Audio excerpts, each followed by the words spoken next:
Hello guys. Hello Virgo. Okay, Virgo. Welcome dito sa aking channel. Kapalaran 888. Welcome. Alamin natin Virgo kung anong messages, vibration, gabay energy para sa inyong lahat. This is general weekly tarot reading para sa Christmas week. Tingnan natin Virgo kung anong message, kung anong energy ang para sa inyo. Alright. Virgo. Okay, first card natin, Virgo, is Chantal. Chantal and Caressa. Wow. So, yung two cards mo na to, Virgo, ito ay para doon sa mga Virgo na single. Are you single, Virgo? Kasi dito, sinasabi na you are at the end of your cycle in your life. So, maybe end na to ng pagiging single mo because there's new relationship coming. This is the end of parang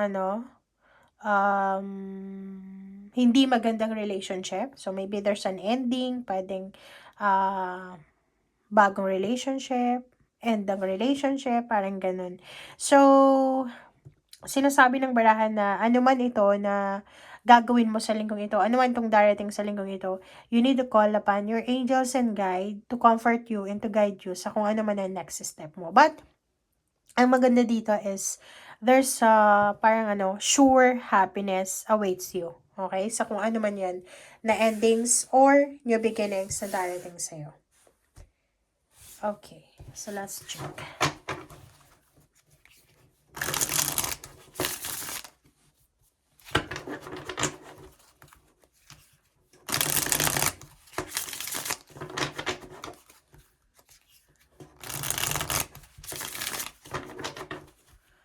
Alright. Oops. Okay. First card mo, Virgo, is Three of Wands.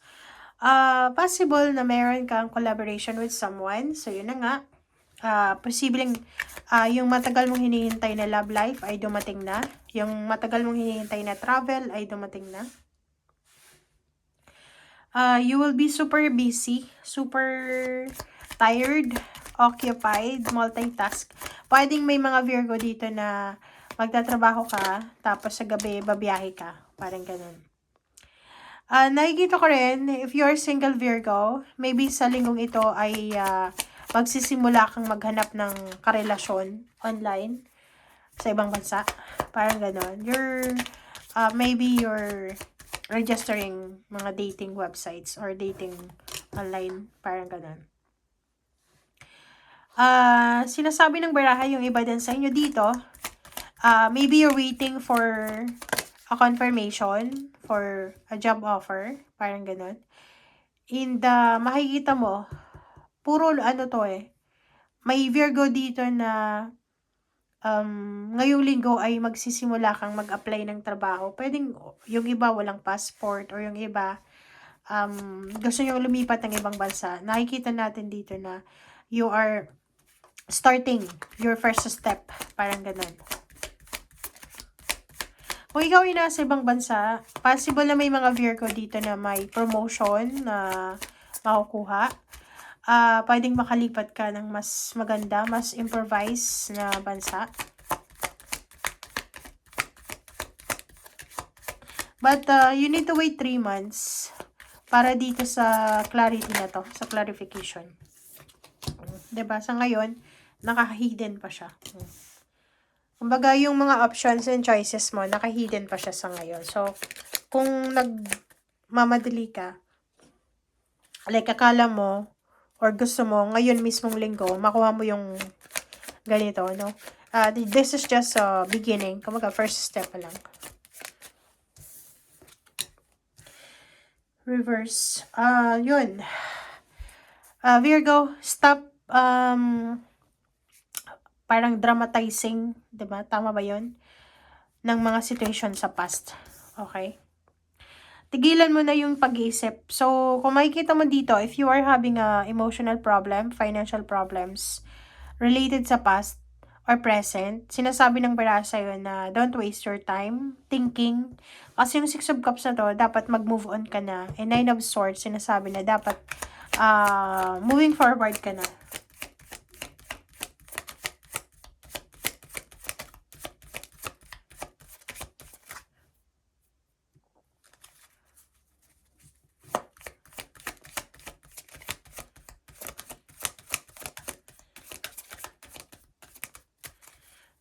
Okay. Reverse na naman, oh. So, sinasabi ng baraha sa'yo, huwag tayo masyadong atat. Kasi parang kung makikita mo dyan, mayroon ditong Virgo na masyado kang nagmamadali. Masyado kang nagpapanik para sa hinihintay mo. Maybe you're waiting for, yun nga, contract, love life, kasal, or kano pa man. Yun. New love life coming. New job offer coming. Financial success. Diba? So, sinasabi ng baraha sa'yo dito, Virgo, na huwag tayo masyadong magmamadali. If it's love life ito, halimbawa, may nag-offer sa'yo ng love life, huwag agad-agad magsasay yes. If it's money, if it's job, huwag agad-agad. If it's lump sum of money, kung alam mong hindi legal yan, huwag agad-agad. So, protect yourself, protect your peace, protect your money, protect your reputation, parang ganon. Bakit ganon yung message mo? No, King of Cups. Sinasabi ng baraha sa'yo dito, Virgo, na control your emotion, control yourself ngayong linggong ito. Okay, 4 of Wands. Sinasabi ng baraha sa'yo dito na kailangan mo daw na ayusin kung ano yung estado mo sa family mo. Para daw magkaroon ng peace of mind ng pamilya mo, unahin mo sa sarili mo. Okay? Kailangan timbangin ang sitwasyon. Huwag tayong masyadong bias. Kailangan kung may nag-aaway sa pamilya, sa gitna ka lang. Nakikita ko siya dito na you will celebrate with your family. You will celebrate with someone na malapit sa'yo. Pwedeng makatanggap ka ng regalo or ikaw yung magbibigay ng regalo na pwedeng magbibigay sa kanila ng happiness, contentment, or if ever na ikaw yung makatanggap, ikaw yung magiging sobrang masaya.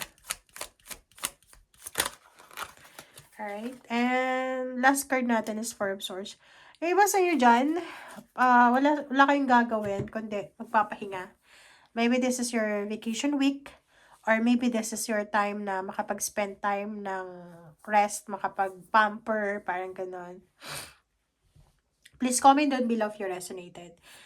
But, nakikita ko siya dito na mayroon dito na makakasama mo yung pamilya mo, but there's someone here na, like, kung OFW ka, or nakatira ka sa ibang lugar, parang manunod ka lang sa mga videos, sa mga live stream ng okasyon ng family. Okay? So, thank you guys. Bye!